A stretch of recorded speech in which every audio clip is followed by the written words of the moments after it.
Subscribe করতে ভুলবেন না কিন্তু নতুন নতুন ভিডিও পাওয়ার জন্য চ্যানেল বাংলা চ্যানেলটা সাবস্ক্রাইব করে দিন। আয়তনে ভারত হলো পৃথিবীর সপ্তম বৃহত্তম দেশ এবং ভারতে রয়েছে মোট 28টি রাজ্য, কিন্তু আমরা হয়তো জানি না এই 28টি রাজ্যের মধ্যে ভারতের সবচেয়ে বড় রাজ্য কোনটি, অথবা ভারতের সবচেয়ে বড় 10টি রাজ্যের নাম কি। তো আজকের এই ভিডিওতে আমরা জানতে চলেছি আয়তনে ভারতের সবথেকে বড় 10টি রাজ্য সম্পর্কে। বন্ধুরা, ভিডিওটি সম্পূর্ণ দেখলে আপনি বুঝতে পারবেন ভারতের এই সকল রাজ্যগুলো কত সালে প্রতিষ্ঠিত হয়েছিল এবং এগুলোর আয়তনই বা কত। তাছাড়া এই সকল রাজ্যে কি পরিমাণ জনসংখ্যা রয়েছে। তো চ্যানেলে যারা নতুন তারা অবশ্যই সাবস্ক্রাইব করবেন। তো 10 নম্বরে রয়েছে তামিলনাড়ু রাজ্য। আয়তনে ভারতের 10ম বৃহত্তম রাজ্য হলো তামিলনাড়ু, যার মোট আয়তন 1,30,058 বর্গ কিলোমিটার। এই রাজ্যটি ভারতের একেবারে দক্ষিণ দিকে অবস্থিত। 1956 সালে তামিলনাড়ু রাজ্য প্রতিষ্ঠিত হয়েছিল এবং এই রাজ্যের রাজধানীর নাম হলো চেন্নাই। এছাড়াও সর্বমোট 38টি জেলা রয়েছে তামিলনাড়ুতে, যার মধ্যে সবচেয়ে বড় জেলাটি হচ্ছে ডিন্ডিগুল জেলা এবং সবচেয়ে ছোট জেলা হচ্ছে চেন্নাই। আর চেন্নাই মূলত ভারতের আদি পুরাতন 13টি জেলাগুলোর মধ্যে একটি, যা মাদ্রাজ জেলা নামে পরিচিত। বর্তমানে তামিলনাড়ু রাজ্যটিতে 7 কোটিরও বেশি মানুষের বসবাস। তাছাড়া এই রাজ্যের প্রধান ভাষা হচ্ছে তামিল ভাষা, যেটি মূলত দক্ষিণ ভারত এবং শ্রীলঙ্কার প্রচলিত একটি দ্রাবিড় ভাষা। তবে পৃথিবীর আরো অনেক দেশে এই তামিল ভাষাভাষী সম্প্রদায় রয়েছে। তাছাড়া এই রাজ্যের পর্যটন স্থানগুলোর মধ্যে রয়েছে চেন্নাই রাজধানী শহর, রামেশ্বর মন্দির, কোডাইকানাল হিল স্টেশন, কাঞ্চিপুরম তীর্থস্থান এবং মাদুরাই মন্দির সহ আরো নানা রকম জায়গা। আসলে ভারতের রাজ্যগুলোর দর্শনীয় স্থানগুলোর কথা বললে শেষ হবে না, কারণ ভারতের রাজ্যগুলোই পৃথিবীর অনেক ছোট ছোট দেশের সমান। এরপরে 9 নম্বরে রয়েছে ছত্তিশগড় রাজ্য। আয়তনে ভারতের 9ম বৃহত্তম রাজ্য হচ্ছে ছত্তিশগড়, যার মোট আয়তন 1,35,191 বর্গ কিলোমিটার এবং এই রাজ্যটি মধ্য ভারতে অবস্থিত। 2000 সালে ছত্তিশগড় রাজ্য প্রতিষ্ঠিত হয়েছিল এবং বর্তমানে এই রাজ্যটিতে প্রায় 3 কোটি মানুষের বসবাস। এছাড়াও সর্বমোট 28টি জেলা রয়েছে ছত্তিশগড় রাজ্যে। তবে পরবর্তীতে আরো 5টি জেলা বেড়ে মোট 33টি জেলা হয়েছে এই রাজ্যে, কিন্তু পরবর্তীতে এই 5টি জেলার আয়তন এখনো নথিভুক্ত করা হয়নি। তো এই 33টি জেলার মধ্যে সবচেয়ে বড় জেলাটি হচ্ছে কোবরা জেলা। তাছাড়া এই রাজ্যের প্রধান ভাষা হচ্ছে হিন্দি ভাষা, কারণ এই রাজ্যের সকল জেলাগুলোর মানুষ হিন্দি ভাষাতে কথা বলে থাকে। এবং এই রাজ্যের দর্শনীয় স্থানগুলোর মধ্যে রয়েছে চিত্রকূট জলপ্রপাত, বাম্বলেশ্বরী মন্দির, দন্তেশ্বরী মন্দির, শিরপুর হেরিটেজ সাইট, রায়পুর শহর এবং গাদিয়া পাহাড় সহ আরো নানা রকম জায়গা। প্রতি বছর এইসব জায়গাগুলোতে প্রচুর পর্যটকদের মেলা বসে। এরপরে 8 নম্বরে রয়েছে ওড়িশা রাজ্য। আয়তনে ভারতের 8ম বৃহত্তম রাজ্য হচ্ছে ওড়িশা রাজ্য, যার মোট আয়তন 1,55,707 বর্গ কিলোমিটার। সহজভাবে বললে বাংলাদেশের থেকেও কিছুটা বড় ওড়িশা রাজ্য। এ কারণে এই রাজ্যকে আয়তনের বিচারে বাংলাদেশের সঙ্গে তুলনা করা যায় এবং এই রাজ্যটিও ভারতের পূর্ব দিকে অবস্থিত। 1936 সালে ওড়িশা রাজ্য প্রতিষ্ঠিত হয়েছিল এবং এই রাজ্যের রাজধানীর নাম হচ্ছে ভুবনেশ্বর। এছাড়াও সর্বমোট 30টি জেলা রয়েছে ওড়িশা রাজ্যে, যার মধ্যে সবচেয়ে বড় জেলাটি হচ্ছে ময়ূরভঞ্জ। বর্তমানে এই ওড়িশা রাজ্যে 4,20,00,000 মানুষের বসবাস এবং এই রাজ্যের প্রধান ভাষা হচ্ছে ওড়িশা ভাষা, আর এটা মূলত ইন্দো ইউরোপিয়ান একটি ভাষা। ভারতের মোট জনগোষ্ঠীর 4.2% মানুষ ওড়িশা ভাষায় কথা বলে থাকে। তাছাড়া এই রাজ্যের দর্শনীয় স্থানগুলোর মধ্যে রয়েছে চণ্ডীপুর সমুদ্র সৈকত, ধৌলি রাজ্য, কটক সিলভার সিটি, কোণার্ক সূর্য মন্দির, পরশুরামেশ্বর মন্দির সহ আরো নানা রকম জায়গা। ভারতের ওয়েস্ট বেঙ্গলের সাথেই অবস্থিত ওড়িশা রাজ্যের সীমানা। এরপরে 7 নম্বরে রয়েছে অন্ধ্রপ্রদেশ রাজ্য। আয়তনে ভারতের 7ম বৃহত্তম রাজ্য হচ্ছে অন্ধ্রপ্রদেশ, যার মোট আয়তন 1,62,968 বর্গ কিলোমিটার। সহজভাবে বলতে গেলে এই রাজ্যটিকে আয়তনের বিচারে তিউনেশিয়া দেশের সঙ্গে তুলনা করা যায়, আর এই রাজ্যটি দক্ষিণ ভারতে অবস্থিত। 1956 সালে অন্ধ্রপ্রদেশ রাজ্য প্রতিষ্ঠিত হয়েছিল এবং এই রাজ্যের রাজধানীর নাম হচ্ছে অমরাবতী। এছাড়াও সর্বমোট 26টি জেলা রয়েছে অন্ধ্রপ্রদেশ রাজ্যে, যার মধ্যে সবচেয়ে বড় জেলা হচ্ছে প্রকাশম জেলা এবং সবচেয়ে ছোট জেলাটি হচ্ছে বিশাখাপত্তনম জেলা। আর অন্ধ্রপ্রদেশ রাজ্যের সবচেয়ে বেশি মানুষ এই জেলায় বসবাস করে এবং বর্তমানে এই রাজ্যটিতে প্রায় 10 কোটি মানুষের বসবাস। তাছাড়া এই রাজ্যের প্রধান ভাষা হচ্ছে তেলুগু ভাষা, যেটি মূলত দক্ষিণ ভারতের দ্রাবিড় ভাষা। ভারতে হিন্দি এবং বাংলার পরে সবচেয়ে বেশি প্রচলিত ভাষা হচ্ছে তেলুগু ভাষা। তো এই রাজ্যের পর্যটন স্থানগুলোর মধ্যে রয়েছে অমরাবতী কৃষ্ণা, তিরুপতির মন্দির, বিশাখাপত্তনম, খাম্মাম দুর্গ, অনন্তপুর সহ আরো নানা রকম জায়গা।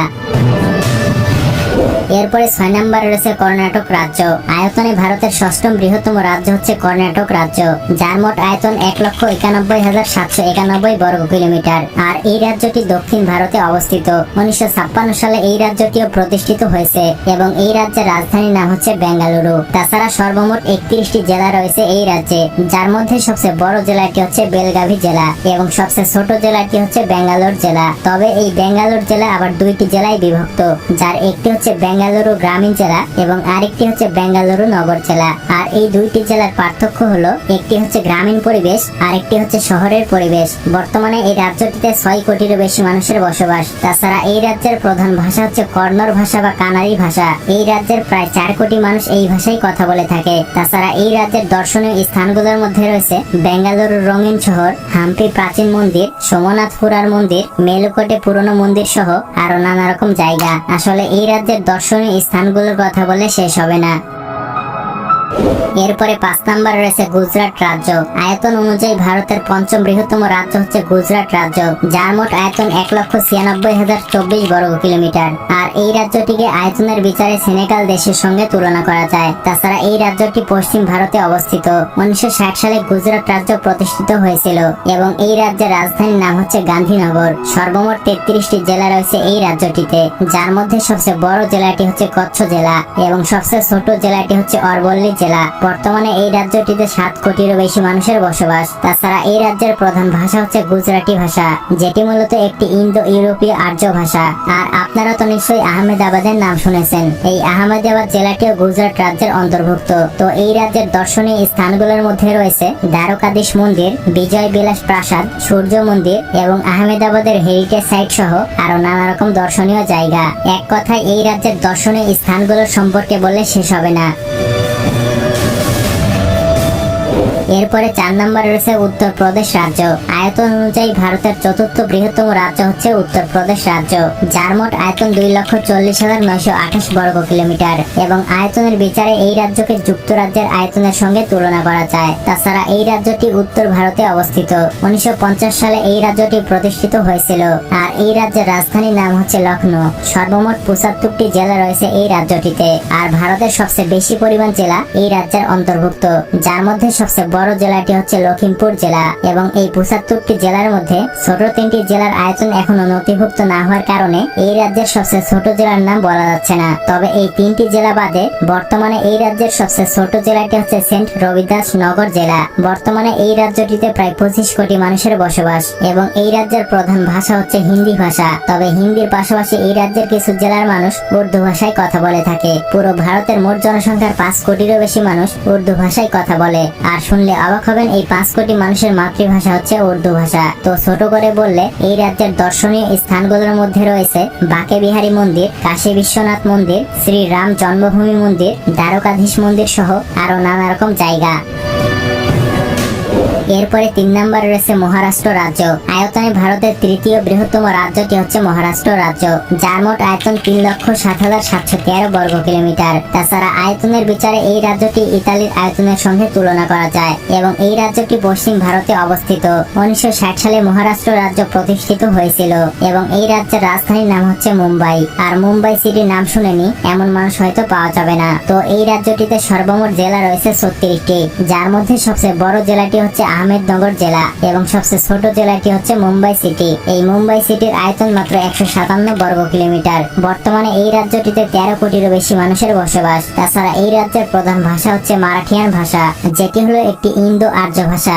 ভারতের পশ্চিমাঞ্চলের মহারাষ্ট্র রাজ্যের প্রায় 7 কোটি মানুষ এই ভাষাতে কথা বলে থাকে। তো এই রাজ্যের দর্শনীয় স্থানগুলোর মধ্যে রয়েছে মুম্বাই সিটি, মহাবালেশ্বর, পুনে সিটি, খান্ডালা নামক জায়গা, মাথেরান পাহাড়, পাঁচগণের জলপ্রপাত সহ আরো নানা রকম জায়গা। বলতে গেলে এই রাজ্যের দর্শনীয় স্থানগুলোর তালিকা অনেক বড়। এরপরে 2 নম্বরে রয়েছে মধ্যপ্রদেশ রাজ্য। আয়তনে ভারতের দ্বিতীয় বৃহত্তম রাজ্য হচ্ছে মধ্যপ্রদেশ রাজ্য, যার মোট আয়তন 3,08,245 বর্গ কিলোমিটার। আয়তনের বিচারে এই রাজ্যটিকে ওমান দেশের আয়তনের সঙ্গে তুলনা করা যায় এবং এই রাজ্যটি মধ্য ভারতে অবস্থিত। 1956 সালে মধ্যপ্রদেশ রাজ্য প্রতিষ্ঠিত হয়েছিল আর এই রাজ্যের রাজধানীর নাম হচ্ছে ভোপাল। সর্বমোট 55টি জেলা রয়েছে মধ্যপ্রদেশ রাজ্যে, যার মধ্যে সবচেয়ে বড় জেলাটি হচ্ছে সিন্দাওয়াড়া জেলা এবং সবচেয়ে ছোট জেলাটি হচ্ছে ভোপাল বিশাল জেলা। বর্তমানে এই রাজ্যটিতে প্রায় 9 কোটি মানুষ বসবাস করে। তাছাড়া এই রাজ্যের প্রধান ভাষা হচ্ছে হিন্দি ভাষা এবং এই রাজ্যের দর্শনীয় জায়গাগুলোর মধ্যে রয়েছে খাজুরাহোর মন্দির, সাঁচি স্তূপ, তাজুল মসজিদ, মানসিং প্যালেস, উদয়গিরি গুহা এবং লক্ষ্মী নারায়ণ মন্দির সহ আরো নানা রকম জায়গা। ভৌগোলিক অবস্থানের কারণে এই রাজ্যটিকে ভারতের হৃদয় বলে অভিহিত করা হয়। এরপরে 1 নম্বরে রয়েছে রাজস্থান রাজ্য। আয়তনে ভারতের সব থেকে বড় রাজ্য হচ্ছে রাজস্থান রাজ্য, যার মোট আয়তন 3,42,239 বর্গ কিলোমিটার এবং আয়তনের বিচারে বাংলাদেশকে 2 এর অধিকবার যোগ করলে এই রাজ্যের আয়তনের সমান হবে। তাছাড়াও এই রাজ্যটিকে ফিলিপাইন দেশের আয়তনের সঙ্গে তুলনা করা যায়। 1956 সালে রাজস্থান রাজ্য প্রতিষ্ঠিত হয়েছিল এবং এই রাজ্যের রাজধানীর নাম হচ্ছে জয়পুর। সর্বমোট 50টি জেলা রয়েছে এই রাজ্যটিতে, যার মধ্যে সবচেয়ে বড় জেলাটি হচ্ছে জয়সলমের জেলা এবং সবচেয়ে ছোট জেলা হচ্ছে ঢোলপুর জেলা। বর্তমানে এই রাজ্যটিতে 8 কোটিরও বেশি মানুষ বসবাস করে। তাছাড়া এই রাজ্যের প্রধান ভাষা হচ্ছে হিন্দি ভাষা। এর পাশাপাশি এই রাজ্যের কিছু কিছু জেলার মানুষ ইংরেজি ভাষায় কথা বলে থাকে। তো এই রাজ্যের দর্শনীয় স্থানগুলোর মধ্যে রয়েছে ফয়সলমের জৈন মন্দির, উদয়পুর সিটি প্যালেস এবং চিতরগড় দুর্গ সহ আরো নানা রকম জায়গা। প্রতি বছর এইসব জায়গাগুলো ভ্রমণের জন্য ভারতের আরো অনেক রাজ্যের মানুষ চলে আসে। তো যাই হোক, ভিডিওটি ভালো লাগলে চ্যানেলটিকে সাবস্ক্রাইব করবেন আর আমাদের চ্যানেলে প্রতিনিয়ত এরকম আরো ভিডিও পেতে অবশ্যই বেল আইকন অন করে রাখুন। দেখা হচ্ছে পরবর্তী নতুন কোনো এপিসোডে।